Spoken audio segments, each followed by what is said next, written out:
Could time have symmetry that forms the geometry of spacetime? Could this explain the paradoxes of quantum mechanics and the part consciousness plays in the evolution of life? People say time cannot have geometry and symmetry because time is only one-dimensional. But in a new theory called quantum atom theory, time is only one-dimensional for each individual observer. Each observer has created their own space-time geometry. This can be seen as mirror symmetry or line symmetry in the physical shape of the observer. We will see and feel this line symmetry as the arrow of time, or as the timeline pointing from the past into the future. In quantum atom theory, it is the emission and absorption of light or electromagnetic radiation from one atom to another that forms the forward momentum of time, continuously creating the broken symmetry of space-time. Light moves in straight lines, always taking the simplest and most efficient path, but in three-dimensional space, it will expand out in all directions as light spheres. The polarization of the light will be the same for the entire surface of the light sphere, creating quantum entanglement and the symmetry and geometry of space-time. Because it is impossible to achieve absolute zero, all atoms radiate electromagnetic radiation continuously, even the atoms of an observer.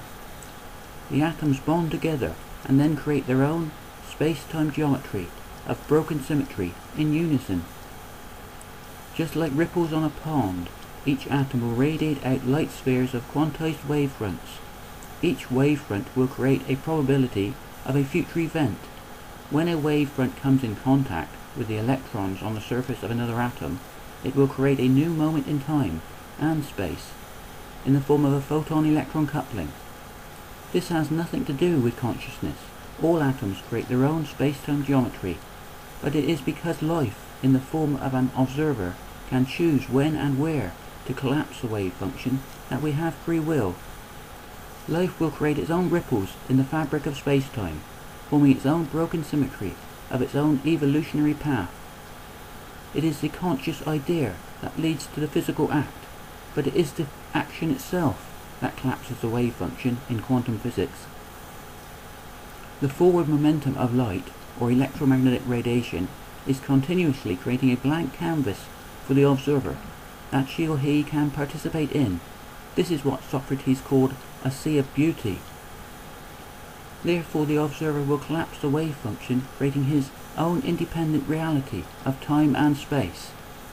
This is very difficult to visualize, but in this oil painting of a geisha girl walking through sunlight, using the terminology of quantum mechanics, the wave-particle duality of the light will collapse as she walks through the rays of light.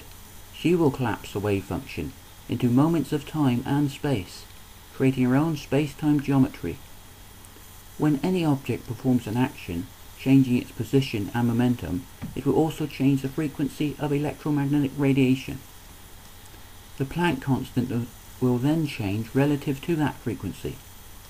This will give the object a unique position in time and space, and this is the reason why we have Einstein's theories on relativity. To fully understand this, we need to look not just down into the probability of the quantum world of the atoms, but also up into the beauty of the night sky. If we look up at the stars, we can see back in time through light years of space. The further we look, the further back in time we can see. The position of the observer within the universe makes no difference. Whatever planet or galaxy he observes from, he will see the universe expanding and be able to look back in time in all directions. The observer is the only true reference frame. This is because he is at the center of his own created space-time geometry, at the center of his own broken symmetry. This process of looking back in time can be put in reverse, and the closer we look at an object, the less time will elapse. When we look down into an atom, we can see time-dependent quantum mechanics, when the atoms bond together, forming their own space-time geometry.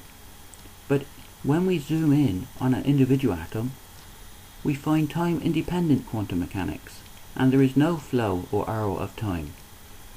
And all we have is an electron cloud of probability. The probability of the uncertainty principle is the same probability that the observer will have with any future event. To put this very simply, time moves at the speed of light, and energy and mass slow it down to form their own space-time geometry. It is because time is formed at the same rate that light moves, that the speed of light between the atoms is a physical constant, independent of the motion of the source. This can also explain why light is so beautiful when it strikes an object. It is because we are looking at a moment of pure creation of time and space. We can see time as a thing in itself because we have time dilation when objects accelerate towards the speed of light. We also have gravitational time dilation around objects of great mass. That can be seen as gravitational redshift in the electromagnetic spectrum. In quantum atom theory, it is because the atoms can distort the geometry of spacetime that we have electromagnetic fields. It is time variations within magnetic fields that act as a source for electric fields, and time-varying electric fields is the source of the magnetic fields. When one field is changing in time, then a field of the other is induced. This will be relative to the position and momentum of the objects creating the time variation, the atoms themselves.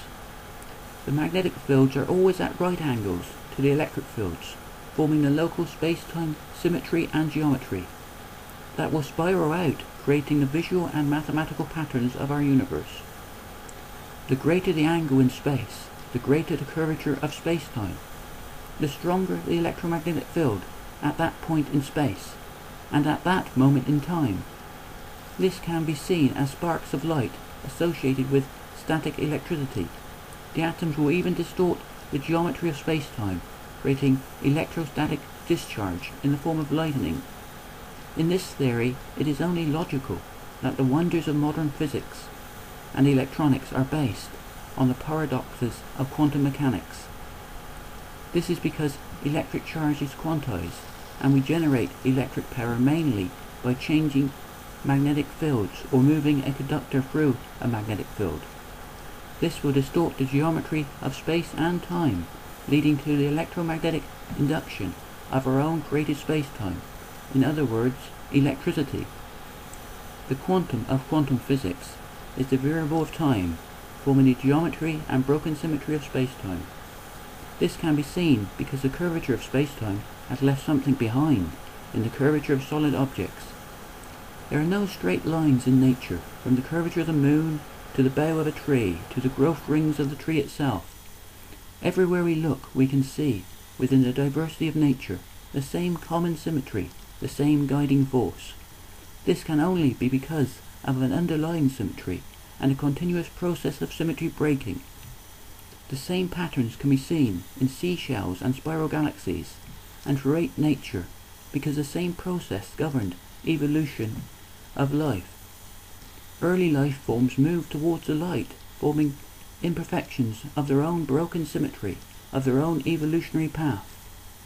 This broken symmetry can also be seen in mirror symmetry within the physical shape of all living things, even the observer. Therefore the observer will see and feel time as only having one dimension, but in reality the observer is creating their own space-time geometry in three-dimensional space. Consciousness itself must be governed by the same process of symmetry breaking. Consciousness was responsible for the physical action that broke the symmetry, but the symmetry had to be there to start with. In quantum atom theory, this symmetry is the geometry of light that forms the broken symmetry of space and time.